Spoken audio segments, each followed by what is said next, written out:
posibilidad ng tagumpay o kabiguan, ng ligaya o lungkot. Kaya marapat lamang na tanggapin si Jesus bilang tagapagligtas at Panginoon. At matapos yun ay panariwain ang katapatan at paglapit sa Kanya bawat araw o day by day. Ang day by day ay naglalayong umalalay sa pang-araw-araw na pamumuhay. Narito po si Kuya Ed Lapis sa mensaheng pinamagatang Who the Wise Avoids.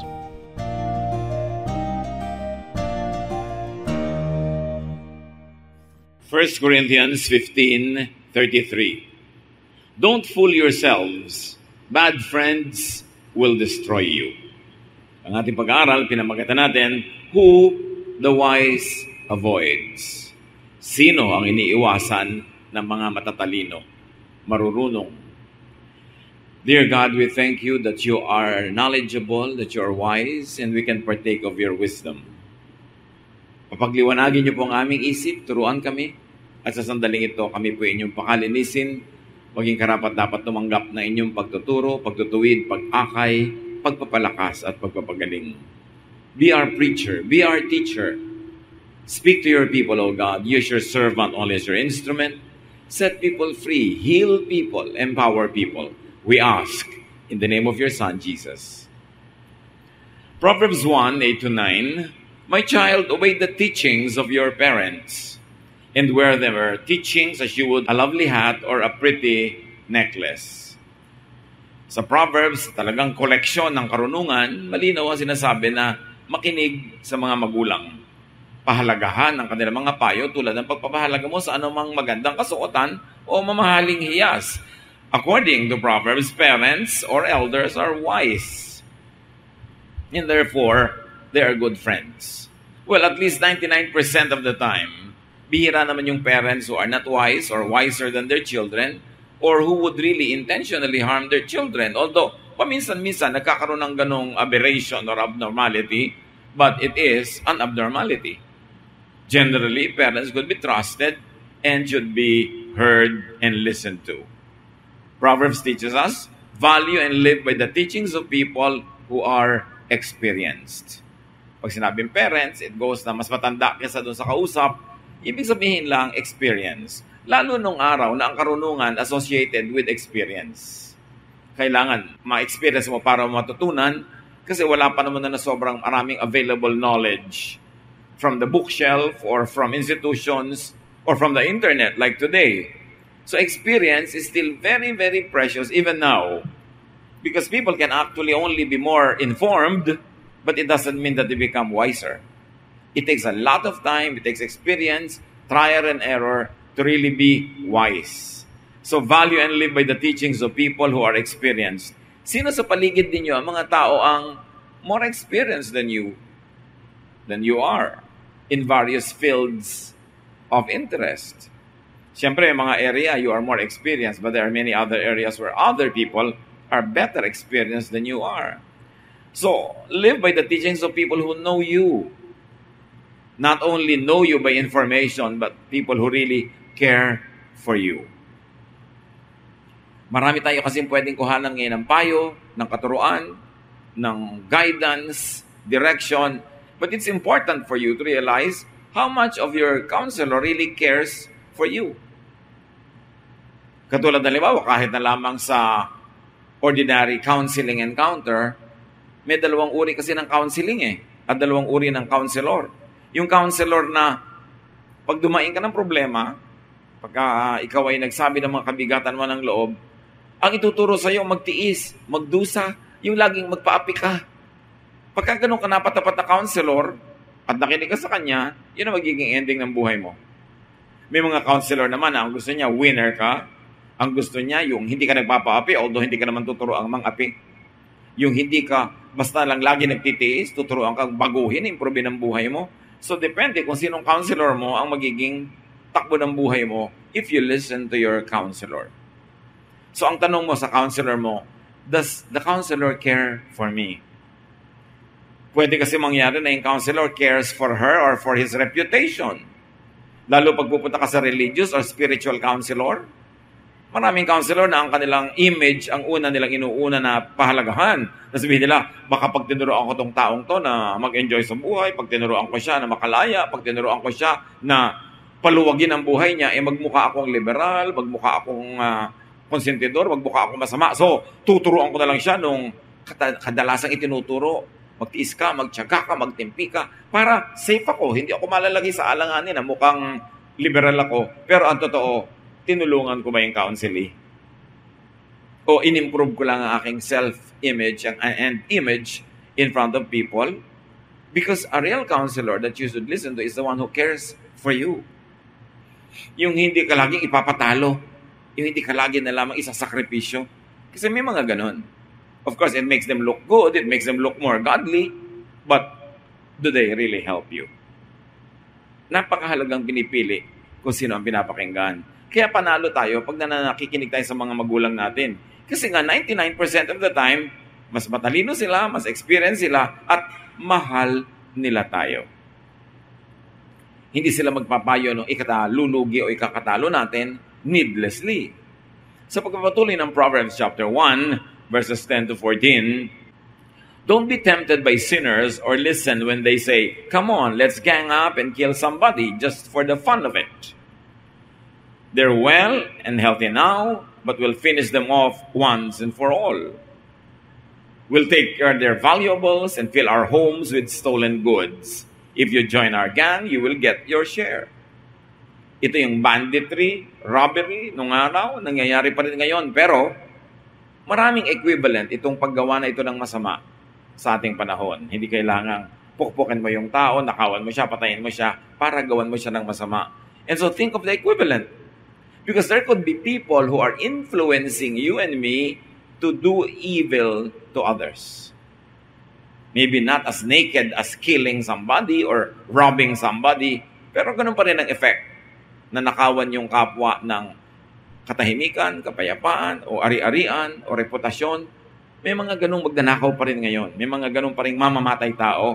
So, suriin natin kung yung pinapakinggan natin, doon tayo dinadala sa pagsira sa kapwa. Don't listen to people who convince you to do wrong, to hurt and damage others, to join in their evil projects. Pag may nadidinig ka, susuriin mo, mabuti ba ang payo? Maganda ba ang sinasabi? Is it fair to everybody involved in the situation? Tinuturoan ba niya kung gumawa ng masama para sa aking ganansya? Para sa aking tubo?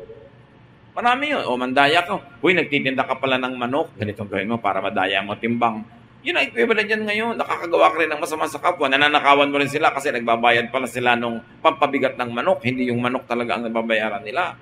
O kaya ay nakakasakit sila dahil sa inilalagay mo mga kung ano-ano. Nagtitinda ka ng karne na double dead, nagtitinda ka ng mga bulok, mga substandard, edi parang pumapatay ka rin ng tao. Kaya maraming equivalent ngayon, yung nandun sa Proverbs sa example. At ang tatanungin mo, itong nagbibigay sa akin ng payo, dinadala ba niya ako sa landas na gagawa ako na masama? Proverbs 1, 15 to 18, don't follow anyone like that or do what they do. They're in a big hurry to commit some crime, perhaps even murder. They are like a bird that sees the bait but ignores the trap. They gang up to murder someone, but they are the victims. Bihira na siguro sa atin ngayon ang nakakakita ng mga ibon na sinisilo, hinuhuli sa pamamagitan ng kung ano-ano mga traps. Pero imagine niyo, lalo nung panahon na sinusulat itong Proverbs, usong-uso yung maglalagay ka ng mga trap para sa ibon para mahuli mo siya at maluto mo siya. Kahit sa ating national dance ng araw na tinikling, pinalitan na yata ngayon yung national dance, it is about traps in the rice fields, mga kawayan, na pag nagkamali yung tickling bird ng tapak, sasara, maiipit ang paan nila, makakain sila, mahuhuli sila. Sabi, ganyan daw yung mga gumagawa ng masama. Gumagawa sila ng mga traps. At ang mga ibon, o kaya yung mouse na nakatingin siya dun sa inilagay mong trap, ang tinitingnan lang niya yung premyo. Ang tinitingnan niya, yung mapapala niya, yung ganansya niya, kaya nabubulag siya sa panganib. Again, maraming equivalent yan sa buhay. Pag tayo ay naakit nung premyo ng isang bagay na masama, nabubulag tayo dun sa bayad. Nabubulag tayo dun sa panganib at dun sa magiging resulta sa ating spiritual life. Kaya sabi, huwag ka lang doon tumingin sa bait, doon sa pain, kundi tingnan mo yung buong setup. Uy, may pain dito. Pero pagka dinakot ko to, pag kinuha ko to, makukulong ako. Magdurusa ako. Maaring ikamatay ko to. In some islands in the Pacific, may mga unggoy na pag nahawakan na nila isang bagay, hindi nila bibitawan, magkamatayan na. So para sila mahuli ng mga tao sa islands, gumagawa sila ng trap. At ano yung trap? Yung mga bao ng nyog. Buong buo yung bao, bubutasan nila ng konti, tapos lalagyan nila sa loob yung nyog ng bato. Batong makintab, batong makinis, itim o puting bato, ano mang bato. Kasi pag nasilip yun ng unggoy, isusuot niya yung kamay niya sa loob at kukuhanin niya yung bato. Yung nyog, nakatali yon, hindi mo pwedeng dalhin. Akala mo pwede mong dalhin, pero merong paraan na itinali yon sa isang lugar. So si unggoy, pag ipinasok niya yung kamay niya at nahawakan na niya yung bato sa loob, hindi na niya yung bibitawan. At dahil ayaw niyang bitawan, hindi niya mahuhugot ang kanyang kamao kasi maliit lang ang butas. Matatrap siya, mahuhuli na siya. Samantalang kung bibitawan niya yung bato, luluwag yung kanyang kamay, liliit. Pag hinugot niya sa butas, makakawala siya uli. Ano kaya ang batong hawak niyo ngayon na ayaw niyong bitaw-bitawan, kaya tuloy hindi kayo makawala, hindi kayo makalaya? Ano man yon? Bisyo ba yon? Yung bato na yon? Pleasure ba yon? Ano kaya yon? Meron ba tayo, to begin with, na hawak na bato, na dahil sa pagkakahawak mo tayong bitawan, napapahamak ka na. Sari-sari na ang nangyayari sa iyong mga damage, ayaw mo pa rin mag-give up. Yun, unggoy. Ikaw naman tao, dapat naman mas matalino tayo. Diba? Nalalaman natin, trap ito. The rewards of wrongdoing are just baits in the trap. Yung parang gantimpala, saya, ganansya, pain lang yon. Hindi totoo na meron ka mapapala pagka yon ay kinuha mo. Kaya kailangan mapanuri. Kaya tuwing merong parang pain, yung wow, ang laki ng kikitain mo, katulad dun sa mga na 1, 2, 3, sa mga scam, kasi may pain. O magbibigay ka ng ganitong cheque, 2,000, after 1 week, magiging 3,000. Wow, kumita ka ng 1,000 in 1 week. So, sa susunod na linggo, may pain siyempre, 1,000. Sa susunod, dadagdagan mo na yon, 5,000 na yung ilalagay mo para sa susunod na linggo. Maaring 7,000, 8,000 na yung iuwi mo. May pain. Palaki ng palaki. Hanggang biglang, pagbalik mo doon sa office, tumakbo na sila. Wala na. Kaya ang tawag doon, fly by night. They fly during the night. Iyak-iyak ka na wala yung pera ko. Kasi nasilaw ka sa pain. So yung mga kamag-anak mo, mga kaibigan mo, hindi malaman kung maaawa sa'yo o papagalitan ka. Dahil, if it's so good to be true, it's very probably not true. Pag sobrang matamis ang pangako, sobrang ganda ng ibibigay sa'yo, magduda ka. Kasi sa totoong buhay, hindi ganun kadali ang mga bagay. Pag sa parang sobrang dali, magduda ka, pain yun. Those that are blinded by the bait, by the prospect of gain, become the victims. Kaya ngayon nga nabibiktima ng scam, hindi mo malaman kung maaawa ka o papagalitan mo dahil ano ba, linaw-linaw niyan, bakit ka nabulag? Kasi nakakabulag talaga pag ang tiningnan mo yung benefit. Proverbs 1:19, the wealth you get from crime robs you of your life. At kahit pa nga, may nakuha ka, may napala ka, may balik. May bayad. At least may spiritual bayad. Pag gumawa ka ng masama at meron kang napalang ganansya, may bayad ang iyong kaluluwa. Dishonest and evil gain is no gain at all. It brings about greater loss. And usually the loss is intangible. It is not material. It is not always financial. Pero sometimes loss of sleep, loss of peace of mind, loss of friends, for instance. Maraming losses. Kaya dapat marunong tayong tumimbang. Hindi laging mas mabigat ang pera. May pera nga, nawalan ka naman ng kaibigan na mahalaga sa buhay mo, nawalan ka ng kamag-anak, nawalan ka ng pamilya. Gaano kabigat ang pera para itumbas sa tao? Dapat nating naikat. Tsaka po, gaano katimbang ang pera para itumbas mo sa usig ng budhi? Para sa kawalan ng kapayapaan at katiwasayan, it's too much to pay for material things. Proverbs 13:20, wise friends make you wise, but you hurt yourself by going around with fools. Kaya suriin kung sino ating mga madalas kasama, ang ating mga kabarkada, ang ating mga kaibigan, ang ating mga business partners. Kasi ang laki ng influence nila sa iyong buhay kung mapapabuti o mapapasama ka. And very especially, choose who you listen to. Piliin kung kanino makikinig sa negosyo, sa love life, sa practical life, kanino nakikinig. Even in religiosity.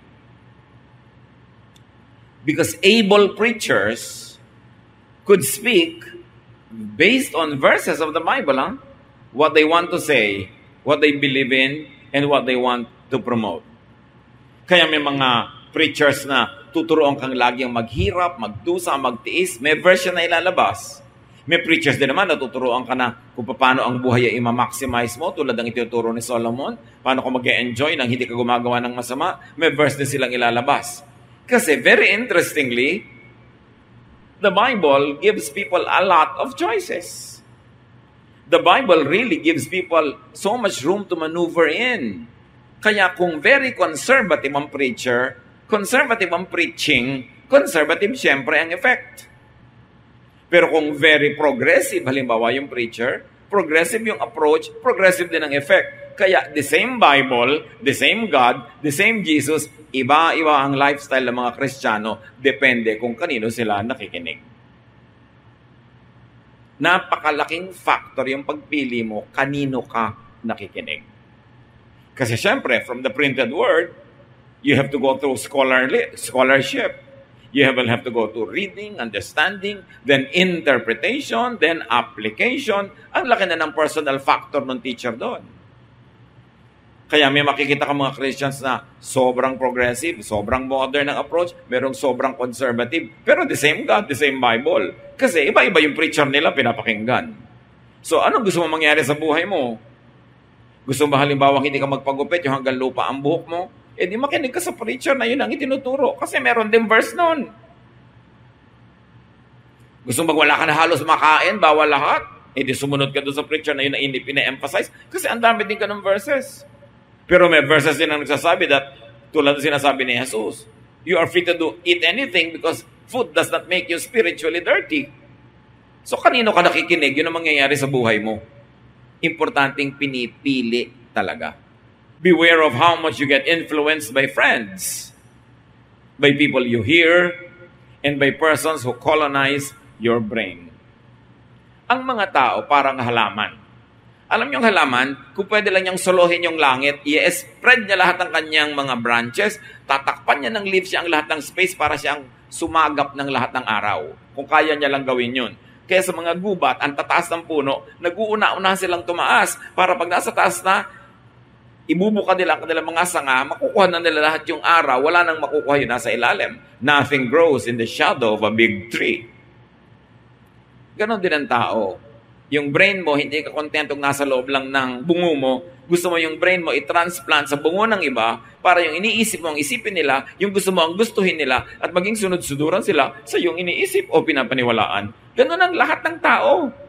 Iba-iba lang ng degree. Kaya kung ikaw ay magpapa-colonize sa lola mo, sa nanay mo, sa tatay mo, sa kaibigan mo, sa nobyo mo, kahit kanino, mako-colonize talaga yung brain mo. Kasi it is natural for people to want to expand themselves. And they would like to expand like plants at the expense of others. Kaya dapat marunong ka mag-isip para sa sarili mo. hindi ko mo narinig mo, sunod ka na agad. Suriin mo, maganda ba, mabuti ba, tama ba yung scholarship ng pag-aaral? To the point na pwede mong i-apply talaga sa buhay mo? And how much of it will you apply? How much will you not apply? You need not obey everything you hear. You have to examine what you hear. Binigyan tayo ng Diyos ng brain para mag-isip. Pero ang daming ganong tao. Bakit yan ang kinakain mo? Kasi yan ang gusto ng kasama ko. Bakit ganyan ang suot mo? Kasi yan ang sabing isuot namin. O bakit ganyan ang buhay nyo? Kasi ganyan ang tinuturo sa amin. Wala silang sariling paninindigan kung ano lang isipin ng iba. So yung mas malakas magsalita, siya ang nasusunod. But what will happen to your life if you will allow others to live in you? Dapat si Jesus lang ang pinapayagan mo to live in you, not other people. However, you can allow them to partly live in you if after examining what they say or teach, alam mong beneficial to you, good to all concerned, and does not offend God. Dapat marunong ka manuri. Kaya maraming tao api-apihan.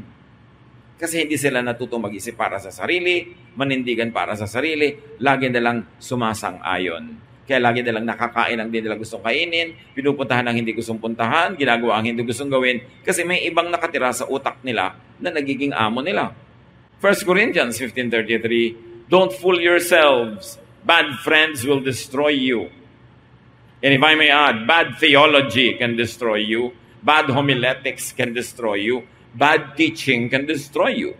And by saying bad, it doesn't always mean evil. It could also mean less than what is best or less than what is good for you. Dapat nanunuri. Psalm 1:1, blessed is the one who does not walk in step with the wicked or stand in the way that sinners take or sit in the company of mockers. Tatlong ways daw to be blessed. One, you do not walk in step with the wicked. Hindi ka lumalakad kasabay ng mga masasama. At hindi ka tumitindig kung saan sila nakatindig. In other words, ang paninindigan mo, pinag-iisipan mo. At hindi ka nauupo. Iba-iba, kita mo yung isa naglalakad, tapos tumindig, tapos umupo, mamaya nakahiga ka na, mamaya nakalubog ka na dyan. Pag sunod-sunod na, hindi mo sinuri. So it's very important. Blessed is the one also, if I may add, who does not listen to modern-day Pharisees. Can you imagine? Kung itinali ka sa mga uri ng pag-iisip, sa uri ng pamamaraan ng pamumuhay na libu-libong taon ang tapos, na iba na ang mundo, nakatali ka pa doon, di ka ba malulugi? Merong mga magandang sundan kasi up to now effective, pero maraming hindi na. Para namang walang nagbago sa planeta kung parang wala kang babaguhin sa style ng buhay mo. Kinokopya mo yung mga tao nakatira pa noong araw sa kuweba, mga tribu-tribu pa lang na maliliit, hindi pa cosmopolitan life. Tapos sila ang gagawin mong model, di nalugi ka.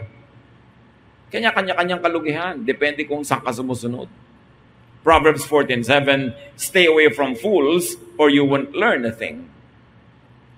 Stay away from the uninformed, the underinformed, and the ignorant because they will lead you astray. So tinitingnan mo, qualified ba ang taong ito para pakinggan ko? Paano ba siya uri mag-isip, manuri, mag-aral? O kung ano lang lumalabas sa guni-guni niya, ituturo na lang niya bigla. Ang apektado yung sumusunod sa kanya. Proverbs 22:24-25, don't make friends with anyone who has a bad temper. You might turn out like them and get caught in a trap. One other person that we should avoid listening to. Yung nadadala siya lagi ng kanyang damdamin.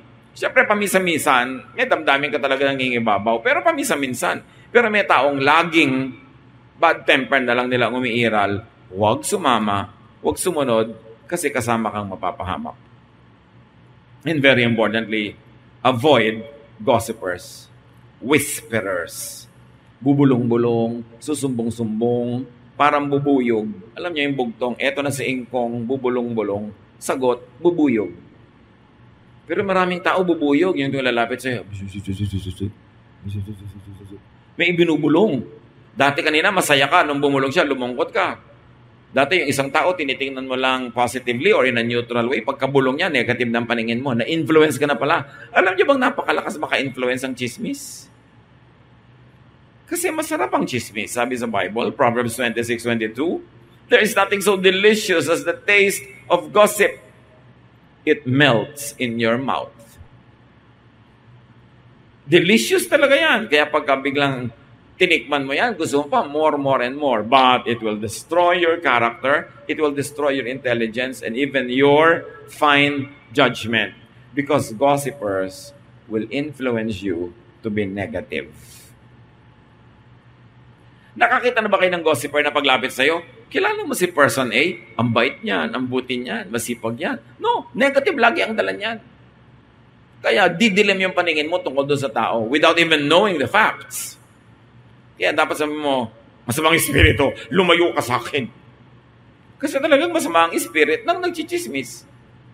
Binubulag ka, pinapasunod ka sa kanyang pananaw, at yung inis at galit siya, iinisin kanya at gagalitin din para makakampi kanya.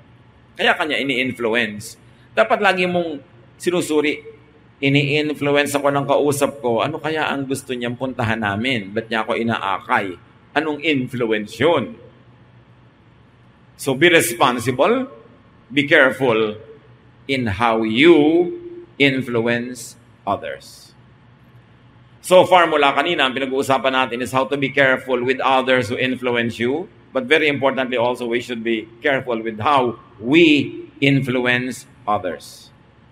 1 Peter 1:22, now that you have purified yourselves by obeying the truth, so that you have sincere love for each other, love one another deeply from the heart.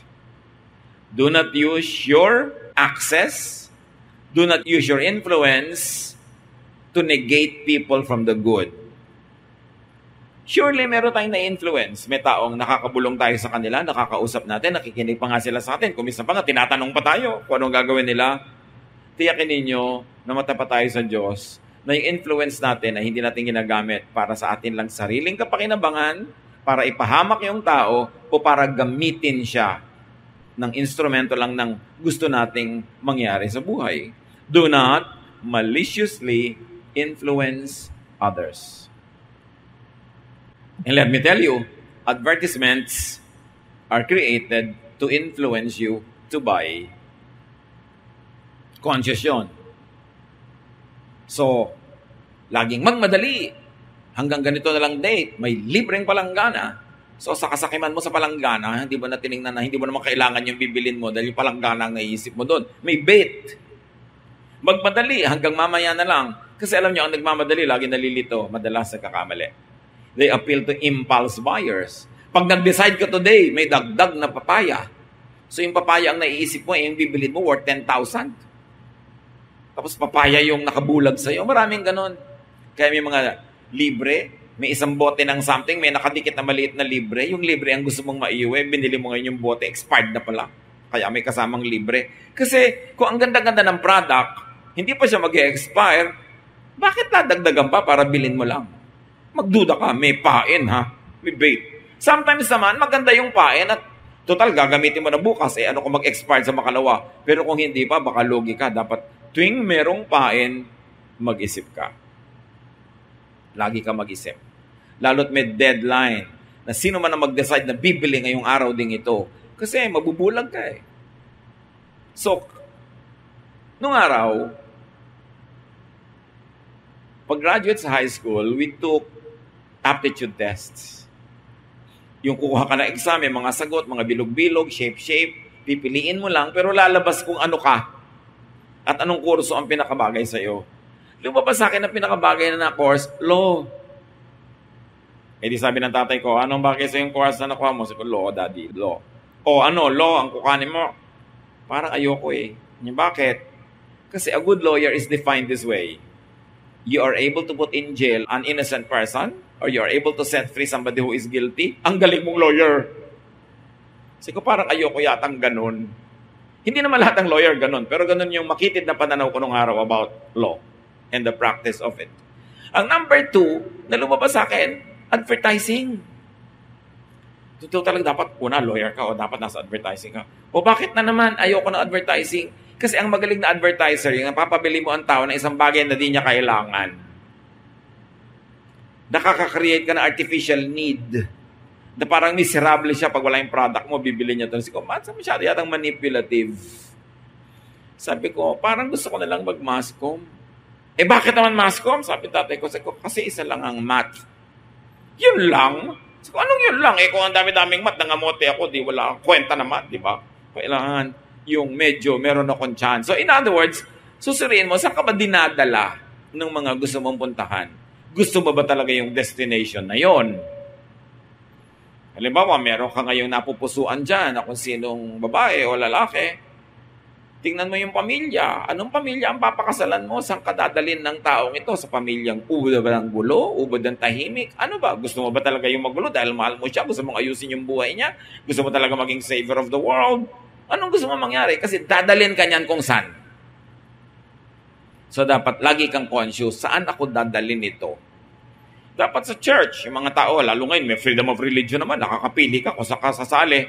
May tanong ka na whether you ask it obviously or unconsciously.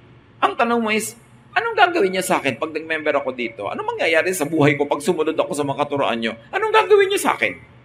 Dapat clear yun. Tulad ng may mga I love you, I love you, I love you. Oh, you love me? Anong gagawin mo sa akin pag minahal din kita? Saan mo ako dadalhin? Clear dapat. Kung ayaw mo yung pupuntahan, huwag kang sumama sa biyahe. So it's important pinipili ang pinapakinggan at sinusuri ang nadidinig. Parents, elders are especially to be wise. Mahalaga sa parents, wise. Parents, to be wise are to learn life lessons, to be able to become good friends of your children. Pagka mayroong gusto magpakasal, magsisimulang magpamilya, ang lagi ko kayo pinapayo, mag-aral kayong mabuti ng buhay, mag-aral kayo ng academic lessons, mag-aral kayo ng practical lessons, huwag kayong titigil mag-aral kasi magtuturo kayo ng mga anak. Ano ang ituturo ninyo? Are you going to produce slaves? Or are you going to produce free men and women? Magpo-produce ka ba ng anak na empleyado? Magpo-produce ka ba ng anak na business person? Or meron siyang sariling hanap buhay? Magpo-produce ka ba ng babaeng api-apihan? Siyempre, pag may anak kang babae, tinrain mong laging inaapi na, hindi ba lang kumikibo, payag ng payag? E di, magpo-produce ka pag nag-asawa siya, ganoon din ang papayag niyang mangyari sa buhay niya. Nagpo-produce ka ba ng mga anak na magiging api? Yung mga inaapi na, hindi marunong kumibo, hindi marunong mga tuwiran. Paano nangyayari yon? Kung hindi mo pinapayagan ng anak mo mga tuwiran, hindi mo pinapayagang hindi mag-agree with you, di kinreate mo siyang robot.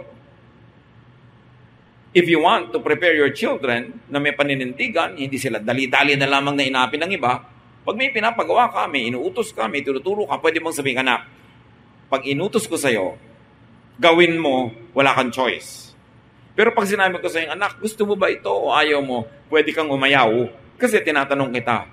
At dapat pinapractice yung inyong mga anak na mga tanong na okay lang talaga sa inyo kung ayaw. O anak, pupunta tayo sa lamay ni Lola Bruning. Gusto mo ba sumama or not? 99% syempre ayaw. Ayaw ko po. O sige, diyan ka na lang sa bahay. Maghugas ka ng plato, maglaba ka, mamalansya ka, hugasan mo ang banyo, linisin mo ang garahe, paliguan mo mga aso. Sasama na po ako. O kaya, magbigay ka ng mga option na talagang okay lang sa'yo na no. You've got to practice the children to be able to say no, even to you. Sasabihin lang, pwede kang mag-no sa akin, anak. Pwede kang mga tuwiran. Pwede kang hindi sumangayon. Basta polite. Polite. Magulang mo ko hindi tayo magkaibigan, hindi tayo magkabarkada. Polite. At patapos mo mga tuwiran, sinabi ko pa rin, ito pa rin ang gagawin. Susunod ka, dala na kita. Pero bibigyan kita lagi ng way to express yourself. And I can even change my mind when you're able to convince me. Pag nagpalaki kayo ng anak, hindi sila basta-basta maapi ng kapwa. Alam nyo kung bakit maraming Pilipinong naapi, lalo nagtatrabaho abroad, namamasukan, kasi inapi natin sila sa mga sarili nating bahay. Tinrain natin sila maging api-apihan, magtiis, huwag kumibo, huwag na lang sasalungat, laging sumang-ayon, laging maging yes man, kasi gusto natin convenient ang buhay natin bilang magulang, bilang ate, bilang kuya. Pero what kind of people are we producing? If you really care for children, you will teach them to disagree in a nice way. But to disagree, it's fine. They can have their own opinion. It's fine. Pero kung yung opinion nila is limited by their knowledge because they are young, you can correct them. And when you have to use authority, then use it. Only sparingly. Most of the time, reason should prevail. Lahat ng nakikita kong sobrang inaapi ng mga employer, ng mga kapwa, ng kung sino-sino, lumaki sa mga tahanang hindi sila tinuruang mga tuwiran kasi bawal sumagot. Okay lang sumagot, basta polite. At matapos kayong mag-usap, when a decision has to be made, it should still be the parent who is the authoritative person to make the final decision. But even parents should be able to change their minds, if only to encourage your children na mga tuwiran. Laging polite, but it's alright. Binigyan tayo ng Diyos ng utak. You should prepare the children to become responsible adults and adults that respect themselves and will teach others to respect them too. Hindi yung para sila mga tau-tauhan. So it's important. Learn life lessons. Teach children to be able to say no. You know, only strong people can say no. 99% of the time, people will say yes kahit ayaw. Halika doon, samahan mo ko. Oh, sige na nga. O, punta tayo doon. No, sige na. Pero, kakainis naman, iyayap ako. Pero ano, mabubuhay ka laging gano'n ang ginagawa mo, ayaw mo?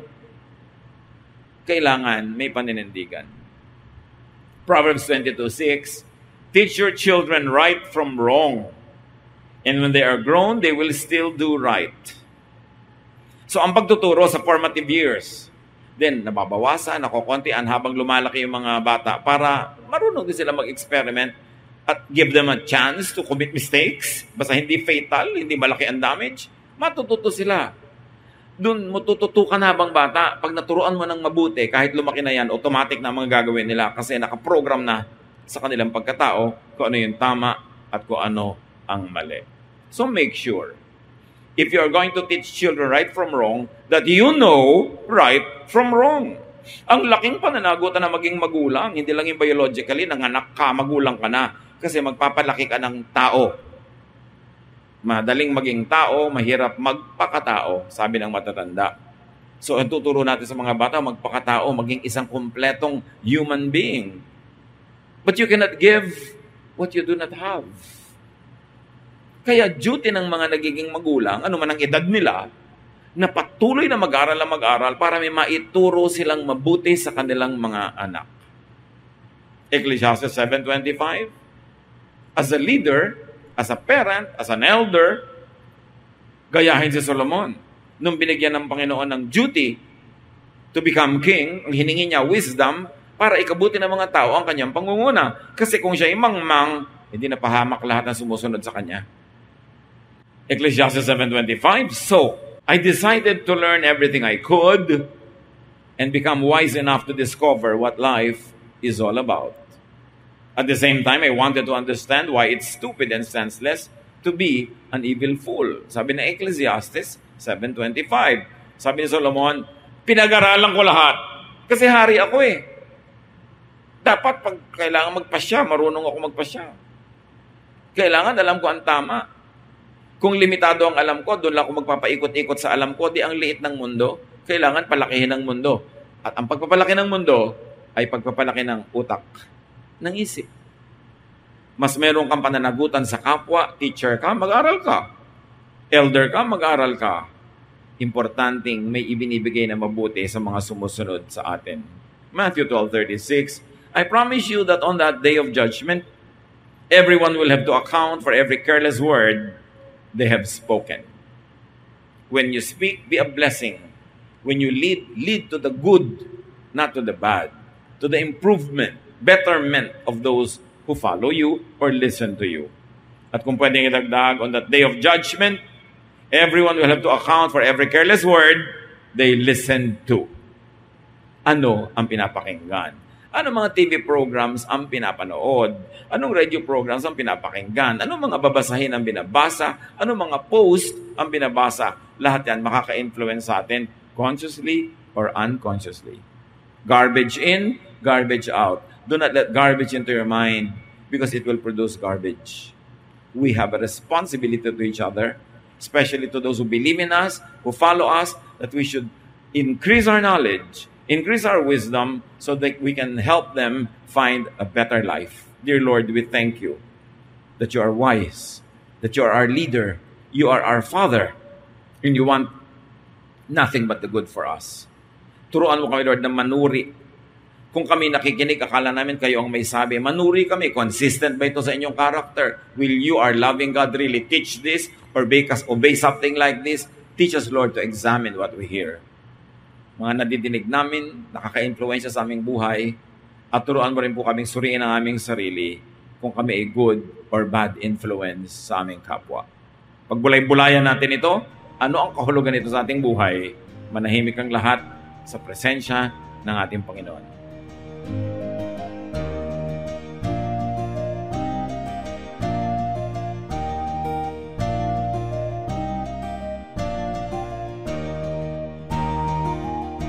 Ang katatapos pong mensahe ni Kuya Ed Lapiz ay pinamagatang Who the Wise Avoids.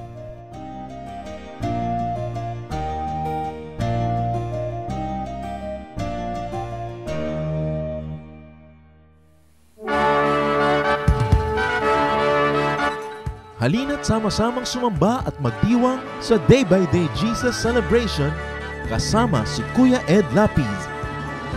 Bulwagan ng Panginoon PICC, one Sunday a month, Philippine International Convention Center, Rojas Boulevard, Pasay City. All other Sundays sa mga day-by-day mini-bulwagan ang pagtitipon. Para sa buwan ng Enero, gaganapin ito sa January 19, 2025. 8 a.m. ang First Jesus Celebration, 10 a.m. naman ang Second Jesus Celebration. Para sa iba pang detalye, bisitahin ang ating official Facebook page, Day by Day Friends.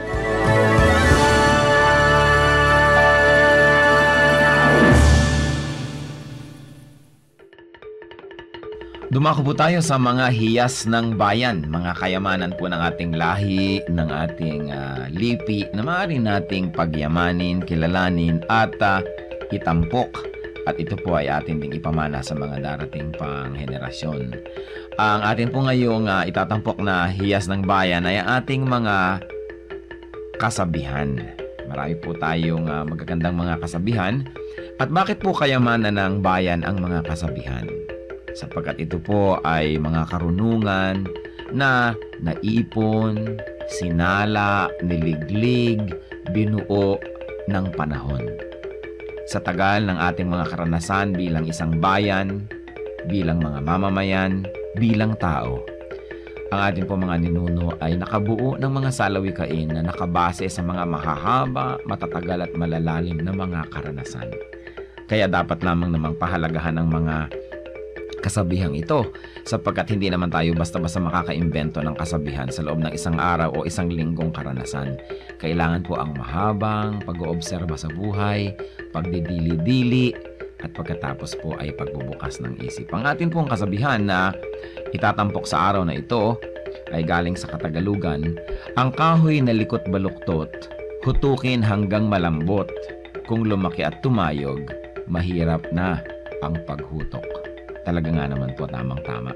At ito po ay galing sa UP Cultural Dictionary for Filipinos ni Thelma B. Quintanar at mga kasama. Uulitin ko po ang kasabihang ito. Ang kahoy na likot baluktot, hutukin hanggang malambot. Kung lumaki at tumayog, mahirap na ang paghutok. At siyempre, ito po ay hindi naman talaga tungkol sa mga kahoy ang pinag-uusapan. Bagamat napakaganda po nung nakikita natin dito na imagery, yung kahoy nga naman na puno habang maliit pa lang at malambot pa ang mga sanga at malambot pa ang katawan at medyo likuyan o baluktot o kung saan-saan pumupunta kayang-kaya pa nating hutukin, lagyan ng suhay at iurong dito o kaya ay patigasin sa ganong patungong direksyon. Subalit kung yan ay malaking-malaki na at punong-puno na, hindi na natin yan pwedeng maiba dahil matigas na at mataas na, baka hindi pa natin maabot. At ito po naman siyempre yung metaphor na ito ay may kinalaman sa pagpapalaki ng mga bata, sa paghubog ng kaisipan, sa paghubog ng mga paniniwala at mga pagpapahalaga. Napakahalaga ang pagtuturo sa bata ng mga konsepto ng tama at mali, ng maganda at ng mga hindi maganda, habang ang tao ay bata pa, habang ang kanyang isip ay mura pa, at habang siya ay masunurin pa, habang siya ay dependent pa at umaasa pa sa kanyang mga magulang o sa mga matatanda, habang siya ay teachable and impressionable, ay kailangan na dumating tayo sa talagang masusi at seryosong pagtuturo. Napakahalaga na turuan ng mga bata sa tamang panahon. Huwag po nating ipaurong-urong ang pagtuturo sa mga bata. Pag kami mga itinatanong, huwag natin sabihin, "O, bata ka pa, hindi mo pa malalaman yan, saka na, pagtanda mo na." O kaya, "Ano ba, kabata-bata mo, ang dami mong tanong, malalaman mo rin yan pagtanda mo." Kailangan po maingat tayo sa pagsagot sa mga tanong. Ibigay po natin ang mga sagot na tumpak at tama. At itrato natin ang mga bata na parang matanda kung ating kausap. Igalang din natin sila at bigyan natin ng mga tamang paliwanag. Tandaan po natin ang pagbabantay, ang pagtuturo, ang paghuhutok sa mga mumunting mga bata. Yan po ay magkakaroon ng panghabang buhay na epekto sa kanilang buhay. Kaya isa pong mahalaga na paalala rin sa ating mga magulang, bigyan natin ng oras ang ating mga anak, bigyan natin ng panahon na mahutok yan sa tama, sapagkat kapag malaki na, mahirap na po yan na ibahin pa. Kaya ilapit natin sa Panginoon habang maaga, palakihin natin ang may takot sa Diyos, palakihin natin na kasama ay mga mananampalataya, nadidinig ang salita ng Diyos, mga Kristiyanong awitin, at nang sa gayon, ang batang ito ay lumaking nasa tamang direksyon. Sabi rin po yan sa Bible, "Train up a child in the way he should go, and when he is old, he will not depart from it." Meron po tayong equivalent niyan sa ating pong kultura, sa ating mga kasabihan. At yan po ang hiyas ng ating bayan ngayon, kasabihang, "Ang kahoy na likot baluktot, hutukin hanggang malambot. Kung lumaki at tumayog, mahirap na ang paghutok."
Kapayapaan sa gitna man ng kapighatian, pagkat siya ang kasama, ako'y di mangangamba.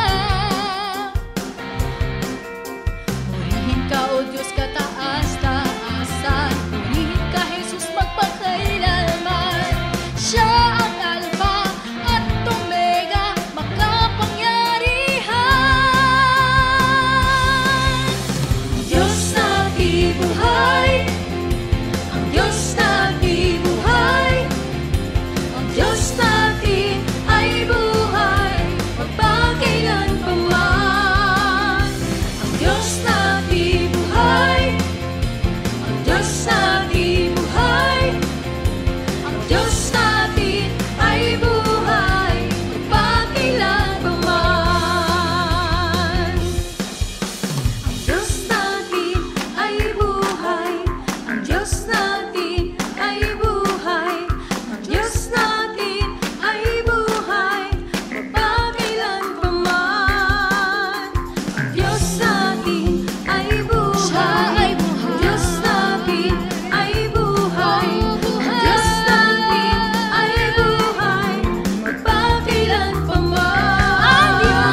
Siya ay katotohanan.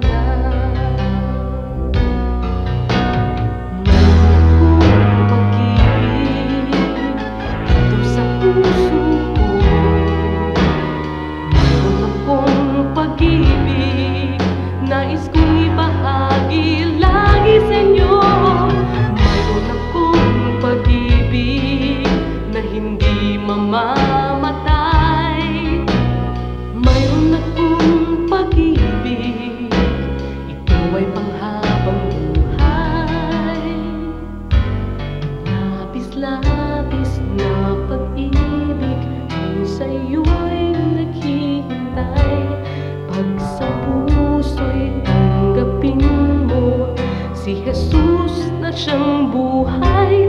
Noon ng Diyos sa puso ay isang katang isip lamang.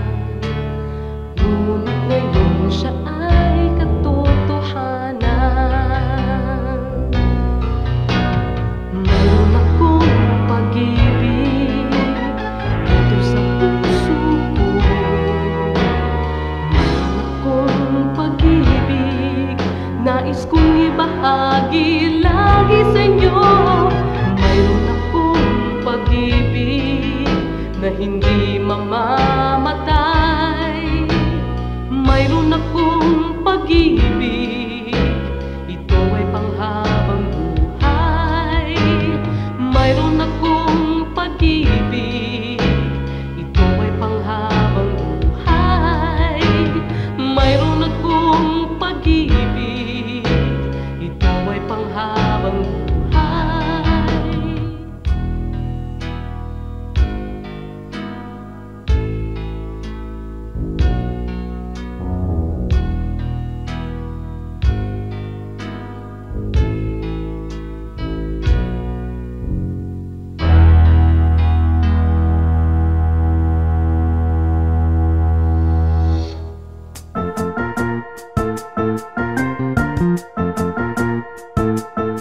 Oras na po para pansamantalang magpaalam ang programang Day by Day. Tayo po'y magsama-sama tuwing ika-6 hanggang ika-7 ng umaga, araw-araw. Magandang umaga po at mabuhay ang Panginoong Hesus!